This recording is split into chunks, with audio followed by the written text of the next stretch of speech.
sebelum memulai pembelajaran, marilah kita membaca doa terlebih dahulu. Bismillahirrahmanirrahim.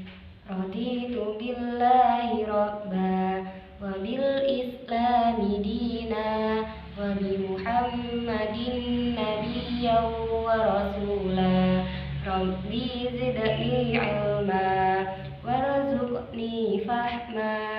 Amin ya rabbal alamin. Alhamdulillah. Bagaimana kabarnya hari ini? Alhamdulillah, luar biasa. Tetap semangat belajarnya. Allahu Akbar, yes. Anak-anak sudah belajar ya tadi malam? Alhamdulillah. Jadi pada kesempatan hari ini kita akan belajar tentang tekun. Ada yang tahu apa itu tekun? Tekun itu bisa diartikan dalam 6 arti. Yang pertama, berkeras hati. Yang kedua, teguh pendirian. Jadi orang yang tekun itu mempunyai pendirian yang teguh. Yang ketiga, rajin. Jadi orang yang tekun itu orang yang rajin. Yang keempat, giat. Jadi dimaksud giat di sini, jika dia belajar maka dia giat untuk belajar. Yang kelima, bersungguh-sungguh. Jadi orang yang tekun itu pasti bersungguh-sungguh dalam belajar. Yang keenam, terus-menerus. Jadi maksudnya terus-menerus di sini, ketika hari ini kita belajar, maka besok belajar, besoknya lagi belajar. Itu terjadi secara berkesinambungan.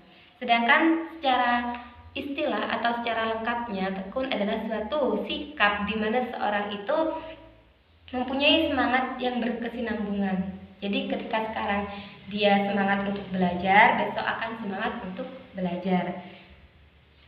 Jadi semangat untuk belajar di sini, meskipun dia itu memiliki rintangan. Jadi orang yang tekun itu dia akan semangat untuk belajar secara terus-menerus meskipun ada rintangan yang menghadang.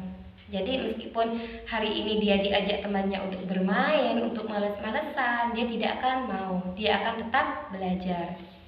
Dalil tekun di sini dijelaskan dalam surat Ar-Ra'd ayat 11 yang berbunyi A'udzu billahi minasyaitonir rajim. Bismillahirrahmanirrahim. Innallaha la yughayyiru ma biqaumin hatta yughayyiru ma bi anfusihim. Yang artinya, sesungguhnya Allah tidak akan merubah keadaan suatu kaum sebelum mereka merubah sendiri keadaan yang ada pada diri mereka. Jadi dari ayat ini jelas bahwasannya keadaan kita saat ini itu tidak akan dirubah oleh Allah sebelum kita merubahnya sendiri. Jika hari ini kita adalah orang yang bodoh dan kita tidak mau belajar, maka seterusnya akan seperti itu. Akan tetapi jika kita ingat bahwasannya kita sekarang adalah orang yang bodoh, lalu kita tekun dan mau belajar, maka insya Allah nanti Allah akan merubah keadaannya kita menjadi orang yang pintar. Lalu bagaimana cara menanamkan sikap tekun? Jadi semua anak itu harus tekun, ya termasuk kalian ini. Semua pelajar, semua siswa, semua orang itu harus tekun. Lalu bagaimana cara menanamkannya? Di sini yang pertama, pembiasaan sejak kecil. Jadi sejak kecil seorang anak itu harus dibiasakan untuk tekun. Jadi diatur sejak kecil. Dari kecil sudah diajak untuk tekun.